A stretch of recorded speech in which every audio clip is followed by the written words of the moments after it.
ардагері, Хромтау аудандық ардагерлер кеңесінің төрағасы Біржан Қуаныш Қашқынбаев. Ассалаумағалейкум, Қуаныш аға. Сізде келе жатқан кәсіби мерекеңіз ауыл шаруашылық күніне құттықтаймын. Енді сұхбатымызды бастауға рұқсат етіңіз. Енді қазақтың жалпы түп тамыры ауылмен байланысты деп жатады. Енді сұхбатымыздың өзіңізді осы туып өскен өңіріңізден бастасақ. Бізден 5 ағайындымыз, 4 інім, 1 қарындасым бар. Енді ауылға байланысты әрине туып өскен жер әркімге де ыстық. Қаншама оңтүстік өңірлерде оқу бітіріп, басқа жерге келгеннен кейін мен інімнің атын аудардым. 2003 жылы ауылдық округтың статистика мамандығына. Мына жерде біздердің нелеріміз бар, ақпараттарымыз. Әр жыл сайын жаңа мемлекеттік қызметші ретінде сипаттап берсеңіз, бұрынғы мен қазірдің айырмашылығы қандай? Бұрынғыда енді бүкіл кеңестік одақтың техниканың айтып кеткенім ғой, сол өзекті мәселелер шамалы бір жолға қою керек деп ойлаймын. Ауыл шаруашылық кооперативтерін құрып ірілендіру керек пе, әлде енді әрине жеке шаруашылық ол иесі өзінің шаруасын жақсы жүргізуге ұмтылады ғой. Бірақ осы өнімді кеңес одағының кезіндегі өндірілген өнім, мысалға астық болса элеваторға тапсырасын да шығарған өніміңе ары қарай өткізуіне өзің ешқандай қиыншылық болмайды.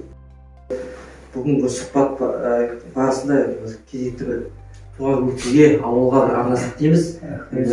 Сіздің бүгінгі сұхбатыңызда арнайлап осы Хромтау аудандық мәдениетінің әншісі келіп отыр.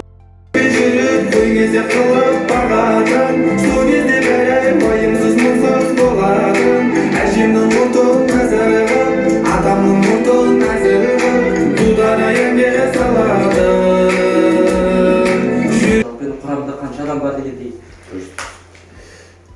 Енді айта кететін болсам, әрине аудандық ардагерлер кеңесі, Хромтау аудандық өзі мына ардагерлер ұйымы қоғамдық бірлестігінің филиалы болып табылады.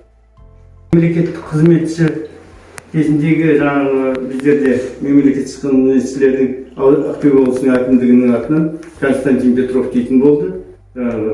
Аппараттың басшысының берген кезіндегі марапатын. Енді одан кейін барып ағамды біледі екен. Оның қаяқтың тумасы екен, ол қалай болған екен. Сіз сұхбатыңызда тыңдап отқанымда ойлап біліп отырмын, ұзықша қопа қалай көрінгені. Бәрі осы сұхбаттың арқасы. Осы біздің міндетіміз осындай ардагерлер, осындай еңбек еткен ел азаматын халқымызда көрсету мақсатында өткізіп жатырмыз.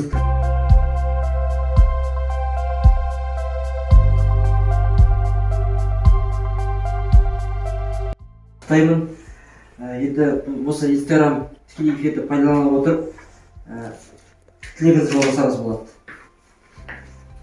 Бөгетші ауылдық округінің әкіміне, мәдениет ұйымына, барлық әріптестеріме осы бүгінгі сұхбат алып менің өмір жолымды, барлық еңбек жолымды мен қатар ауыл шаруашылығына байланысты, мерекеге байланысты сұхбат алғандарыңызға көп рахмет айтамын. Аға, сізді төл мерекеңізді құттықтаймыз дейді. Рахмет. Отбасыңыз аман, еңбегіңіз еселей берсін деп тілек білдірген. Токи Жанайбек жазған екен, Қуаныш аға, сізге зор денсаулық тілеймін. Бүгінгі сұхбатыңыз керемет өтті деп ойлаймын дейді.